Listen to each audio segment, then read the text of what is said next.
Jangan pernah berpikir budidaya tanaman cabai itu adalah sesuatu hal yang sangat sulit. Sebenarnya itu juga persepsi yang salah, teman-teman. Jika teman-teman ingin melakukan penanaman cabai ataupun budidaya tanaman cabai, yang pertama yang harus disiapkan adalah rajin, tekun, dan selalu kontrol tanaman tersebut. Kemudian yang kedua adalah proses lahan segembur mungkin. Teman-teman bisa menggunakan pupuk kandang dan juga tidak menggunakan pupuk kandang, itu pun juga selera. Seperti apa yang saya lakukan di sini, saya tidak pernah menggunakan pupuk kandang. Yang terpenting adalah yang pertama yang perlu kita ketahui sebelum budidaya tanaman cabai, cek pH tanah terlebih dahulu menggunakan pH meter. pH yang dibutuhkan untuk budidaya tanaman cabai, teman-teman, minimal 6, apalagi sampai 6,5 itu lebih bagus lagi. Dalam video kali ini, teman-teman, saya akan menjelaskan semua bagaimana tata cara kami untuk melakukan perawatan tanaman cabai ini dari mulai awal sampai akhir. Mudah-mudahan video ini bermanfaat, minimal bisa menginspirasi sahabat-sahabat tani semua, khususnya para pemula yang ingin mencoba budidaya tanaman cabai.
Assalamualaikum warahmatullahi wabarakatuh.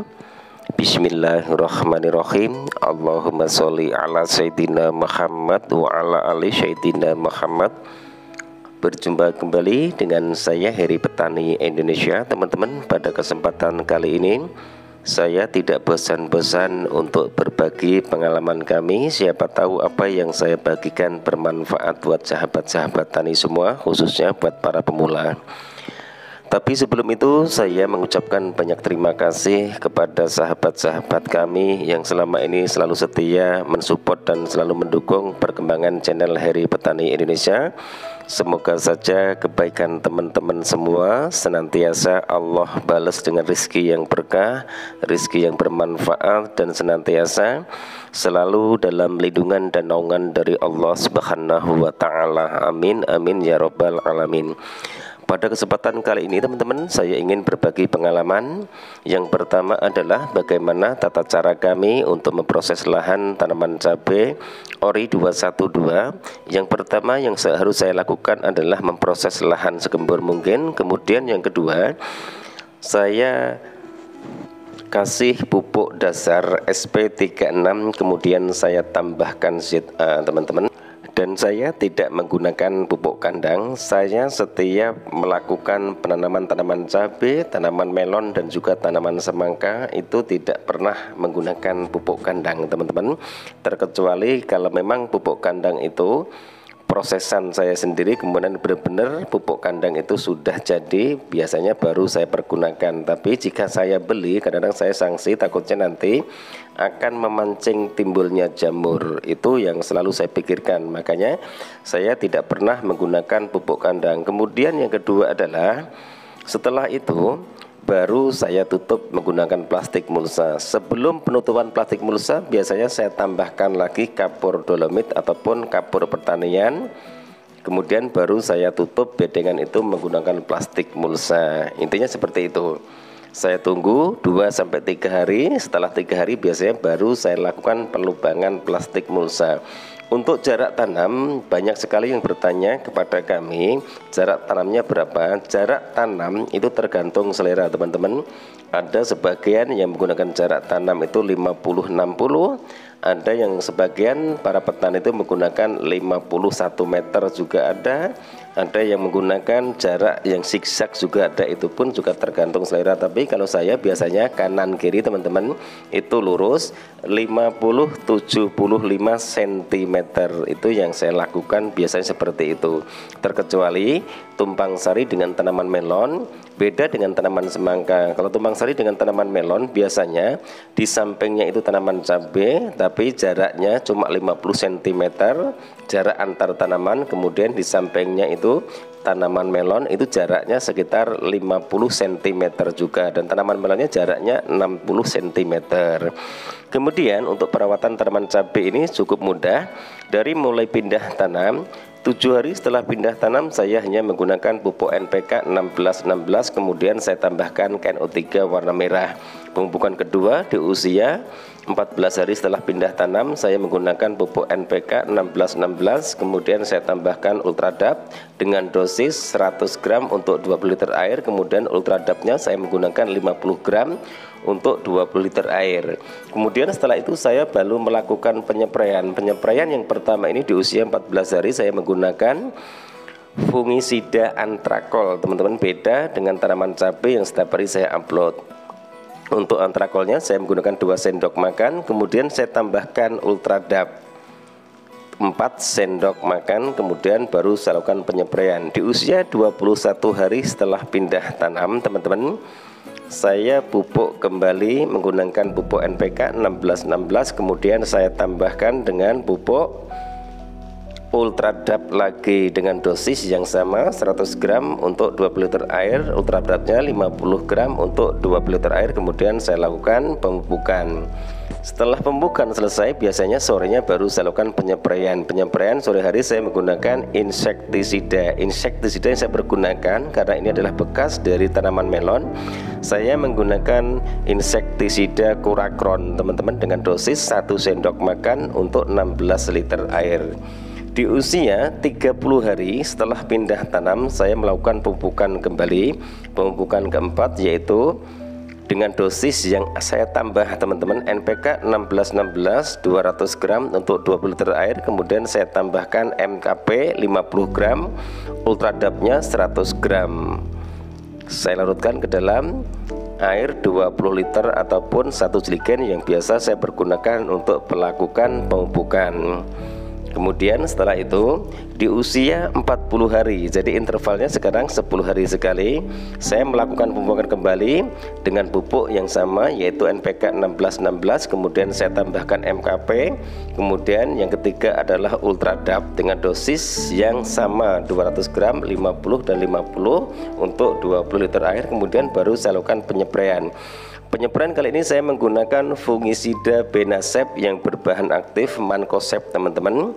Itu saya ganti, awalnya antrakol, sekarang saya ganti dengan fungisida Benasep dengan dosis 2 sendok makan untuk 16 liter air, kemudian saya tambahkan Ultradap teman-teman, dosisnya 4 sendok makan.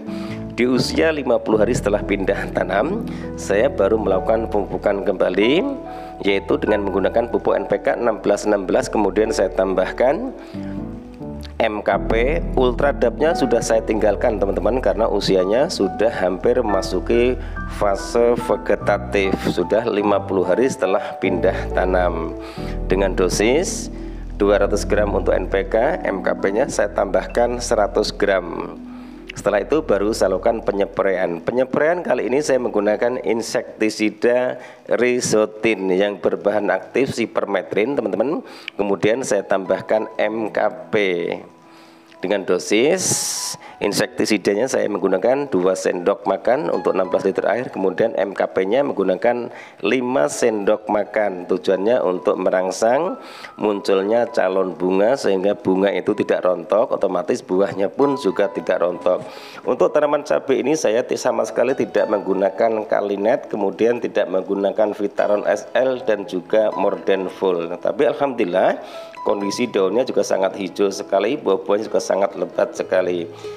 Pemupukan yang 6 teman-teman, di usia tanaman cabai kami 60 hari setelah pindah tanam, pupuk yang saya pergunakan hanya MKP, kemudian saya tambahkan KNO3 warna putih dengan dosis 100 gram untuk MKP-nya, KNO3 warna putih 100 gram untuk 20 liter air. Pengocorannya di lubang pembukaan dari awal teman-teman ya, tidak di bawah pohon tanaman cabai tersebut, terkecuali kalau menggunakan pupuk organik. Tujuannya apa? Untuk meminimalisir datangnya busuk batang, busuk pangkal batang, dan juga layu bakteri yang menyerang dari akar teman-teman. Tujuannya seperti itu. Setelah umur 60 hari setelah pindah tanam, biasanya saya hanya melakukan pemupukan itu lewat daun. Saya pergunakan MKP, kadang-kadang juga saya tambahkan nutrisi yaitu Java High Growth teman-teman. Itu yang saya pergunakan, dan alhamdulillah walaupun di tanaman ini saya tidak menggunakan kalinet, kemudian asam humat ataupun sikarbon, tapi tanamannya tetap sama. Jadi intinya sering saya bilang setiap saya melakukan penanaman tanaman cabai itu selalu menggunakan pupuk yang berbeda, tapi hasilnya pun juga sama. Tapi jika pengen ngirit yaitu tetap menggunakan asam humat power soil, kemudian sikarbon, dan juga menggunakan kalinet dan juga Vitaron SL. Itu lebih hemat dan lebih irit teman-teman, karena hasilnya pun juga sama tapi mahalnya lebih borosan kita menggunakan MKP ataupun KNO3 warna putih. Dan untuk penyepraiannya terserah teman-teman semua, mau mengambil interval 5 hari sekali, 7 hari sekali, ataupun 10 hari sekali, karena cuaca yang berbeda itu yang tidak bisa disamakan teman-teman. Yang terpenting yang perlu dipahami adalah dosis pemakaian fungisida ataupun insektisida, dosis pemupukan, dan juga dosis pupuk yang dipergunakan untuk perawatan tanaman cabai tersebut. Dan alhamdulillah seperti teman-teman lihat, buahnya sangat banyak sekali, daunnya sangat rimbun sekali. Walaupun ini tanamannya agak jarang-jarang, tapi seperti yang teman-teman lihat, itu tata cara kami untuk melakukan perawatan tanaman cabai.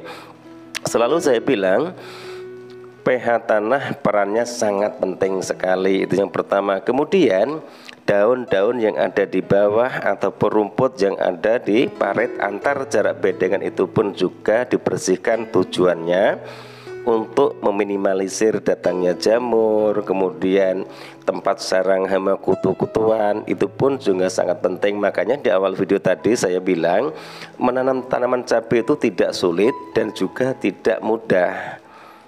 Kadang-kadang mudah bagi pemula, tapi beliau itu rajin untuk merawat tanamannya. Kadang-kadang hasilnya pun juga maksimal teman-teman. Walaupun pengalamannya tinggi, sudah disebut master, tapi kalau ngontrol tanaman cabai itu tidak rajin dan tidak pandai-pandai untuk membersihkan daun-daun yang ada di bawah tanaman cabai itu pun juga akan berakibat fatal. Jadi intinya seperti itu. Untuk pemakaian pupuk teman-teman jangan dipersulit sendiri. Adanya di daerah teman-teman itu pupuk apa, itu saja yang dipergunakan. Yang terpenting adalah pahami kandungan pupuk yang ada di kemasan produk tersebut. Jika pupuk itu dipergunakan untuk fase vegetatif, teman-teman usahakan pergunakan untuk fase vegetatif dengan dosis yang disesuaikan, yaitu jangan berlebihan dan juga jangan kurang. Lebih baik kurang daripada berlebihan menggunakan pupuk kimia, karena akhirnya juga akan berakibat fatal. Kemudian pemberian nutrisi, kemudian kalsium, itu pun juga harus dipikirkan. Jangan sampai telat untuk mengaplikasikan pupuk yang mengandung kalium dan juga kalsium, karena di saat tanaman cabai sudah masuki fase generatif, tanaman cabai membutuhkan pupuk yang kandungannya seperti itu. Jadi intinya seperti itu teman-teman. Ini walaupun usianya sudah agak tua, tapi teman-teman bisa lihat sendiri daunnya masih sangat hijau sekali. Mudah-mudahan tanaman cabai ini juga bisa subur, bebas dari serangan hama, dan insya Allah sampai finish nanti maksimal 1 tahun saja teman-teman. Tanaman cabai itu sekarang sudah berhasil, karena bibit-bibit yang sekarang itu beda dengan bibit cabai yang dahulu teman-teman. Kalau bibit cabai yang dulu itu buahnya itu makin lama tapi usianya itu makin panjang. Kalau tanaman cabai sekarang biasanya 1 tahun pun juga sudah mulai capek untuk memetik buah-buahnya, karena apalagi jenis cabai Ori 212, kaliber, kemudian jenis benih langgeng absolut, kemudian sekarang masih banyak lagi benih-benih yang bisa direkomendasikan untuk sahabat-sahabat tani semua. Insya Allah dengan menanam bibit-bibit itu hasilnya pun bisa maksimal. Jadi hanya itu teman-teman penjelasan dari kami untuk video saya kali ini. Sekali lagi mohon maaf jika ada salah-salah kata, karena niat dari kami di sini hanya ingin berbagi pengalaman apa yang saya jalankan di sini, kemudian pengalaman-pengalaman insya Allah bisa memberikan manfaat buat sahabat-sahabat tani semua. Terima kasih atas segala support dan doanya. Mudah-mudahan kedepannya channel Heri Petani Indonesia bisa berbagi pengalaman-pengalaman yang insya Allah bisa dijadikan tahap pembelajaran bersama, karena YouTube adalah tempatnya sharing, tempatnya kita berbagi pengalaman, berbagi wawasan. Yang sering saya bilang, tidak ada yang ahli untuk budidaya tanaman cabai teman-teman, terkecuali jika tanaman itu mulai pindah tanam sampai akhir murni tidak terserang penyakit. Walaupun ahlinya, jika tanaman cabai sudah terserang penyakit biasanya juga agak pusing juga teman-teman. Jadi intinya seperti itu. Yang penting adalah tetap semangat, harga buah cabai mahal ataupun tidak tetap bertani. Wabillahi taufik wal hidayah. Wassalamualaikum warahmatullahi wabarakatuh. Salam sukses buat Anda, salam sukses buat para petani di seluruh Indonesia.